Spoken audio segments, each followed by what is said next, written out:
हम जालियांवाला बाग नरसंहार के बारे में तो जानते हैं, लेकिन कालियावाला नरसंहार के बारे में हमें शायद ही पता हो। अंग्रेज सैनिकों ने अमृतसर के अजनाला में 282 भारतीय सिपाहियों की निर्मम हत्या कर उनके शवों को एक कुएं में छिपा दिया था। अब 165 साल बाद इसकी पुष्टि हो पाई है कि ये शव भारतीय क्रांतिकारियों के थे। अजनाला में अंग्रेजों ने क्रूरता की हदें पार कर दी थी। जालियांवाला बाग नरसंहार का जिक्र होता है तो हर भारतीय का खून खौल उठता है। लेकिन क्या आपको पता है कि भारत में ऐसा एक नरसंहार और हुआ था? इसकी पुष्टि हो पाई 165 साल बाद। पंजाब अमृतसर के अजनाला के कुएं में वर्ष 2014 में कुछ कंकाल और अवशेष मिले थे। इस कुएं को लोग कालियांवाला कुआं भी कहते हैं। अजनाला कस्बा है और गांव का नाम है खूह कालियांवाला। स्थानीय पुरातत्वविदों ने इस पर काम करना शुरू किया। अब जाकर ये पता लग सका है कि ये कंकाल किसके हैं। जर्नल फ्रंटियर्स इन जेनेटिक्स में गुरुवार को प्रकाशित रिपोर्ट के अनुसार ये कंकाल उन 282 भारतीय क्रांतिकारियों के हैं जिन्होंने 1857 में अंग्रेजों के खिलाफ विद्रोह किया था।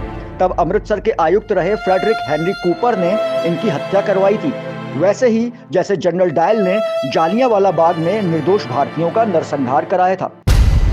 घटना 1 अगस्त 1857 की है।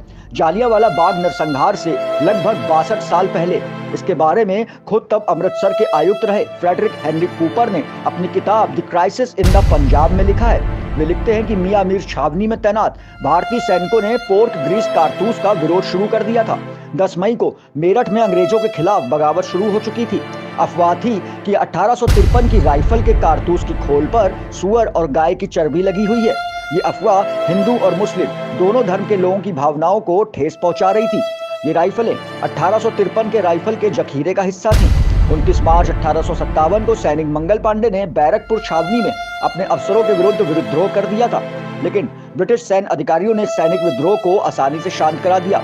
मीर छावनी में भी इसे लेकर बगावत हुई। इस विद्रोह में अंग्रेजों की सेना में शामिल भारतीय सिपाहियों ने कुछ ब्रिटिश अधिकारियों को मार दिया। मारने के बाद सिपाही भारत के हिस्से में पड़ने वाले पंजाब की ओर जाने लगे। फ्रेडरिक लिखते हैं कि ये सिपाही 23 मील दूर तक गए थे, जहां इन्हें पकड़ लिया गया। इन 282 सिपाहियों की निर्मम हत्या कर दी गई। अब सवाल ये था कि इनके शवों का क्या किया जाए। फ्रेडरिक लिखते हैं कि पुलिस स्टेशन से लगभग 100 यार्ड की दूरी पर एक सूखा कुआं था। शवों को उसी में फेंकने का फैसला लिया गया। सैनिकों की मदद से शव को एक के ऊपर एक करके कुएं में डालकर ऊपर से मिट्टी डाल दी गई। चूंकि शव बहुत ज्यादा थे तो कुएं को भरने के लिए ज्यादा मिट्टी की जरूरत नहीं पड़ी। कुआं लाशों से ही पट गया था। वर्ष 2014 में मिले इन सैनिकों के अवशेषों की जब जांच पड़ताल हुई तो उसमें भी ये सामने आया कि कुएं में डालने से पहले इनके साथ बर्बरता की गई थी। सही सलामत बरामद 86 खोपड़ियों में से प्रत्येक की भौहों के बीच चोट के निशान थे।